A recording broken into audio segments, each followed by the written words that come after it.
តាមមានបងប្អូនអ្នកខ្លះដែលមានក្តីស្រមៃចង់មកសិក្សានៅប្រទេសទូរគីយូរហើយជាមួយនឹងអាហារូបករណ៍ 100% ទៀតតោះបងប្អូនទាំងគ្នាមកដាក់ពាក្យនៅតាមរយៈអាហារូបករណ៍ទូរគី Diyanet Vakfı ទាំងអស់គ្នាអាហារូបករណ៍ទូរគី Diyanet Vakfı គឺជាអាហារូបករណ៍របស់មូលនិធិទូរគី Diyanet តាមរយៈក្រសួងធម្មការនិងសាសនាហើយអាហារូបករណ៍នេះបានផ្ដល់ឱកាសដល់សិស្សវិទ្យាល័យថែមទៀតផងសម្រាប់បងប្អូនដែលមានចំណាប់អារម្មណ៍ចង់រៀនវិទ្យាល័យនៅប្រទេសទូរគីអាចដាក់ពាក្យបានហើយលក្ខខណ្ឌមានដូចជាទាមទារមធ្យមភាពពិន្ទុ 70% ឡើងហើយអាយុចាប់ពី13ឆ្នាំដល់16ឆ្នាំ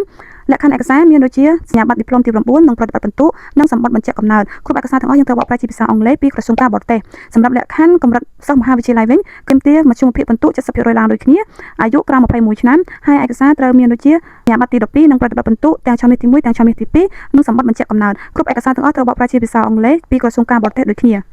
បញ្ជាអាហារូបករណ៍នេះគឺសម្រាប់កម្រិតវិទ្យាល័យត្រូវរៀនទាំងសងខាងទាំងសាសនានិងទាំងចំណេះដឹងទូទៅចំណែកឯកម្រិតមហាវិទ្យាល័យគឺរៀនផ្នែកសាសនាអាហារូបករណ៍នេះនឹងទទួលដាក់ពាក្យចាប់ពីថ្ងៃទី15មករា2026រហូតដល់ថ្ងៃទី28កុម្ភៈឆ្នាំ2026អញ្ចឹងបងប្អូនអរគ្នាដែលមានចំណាប់អារម្មណ៍ចង់មកសិក្សានៅប្រទេសទូរគីបងប្អូនត្រូវត្រៀមឯកសារពីឥឡូវទៅណា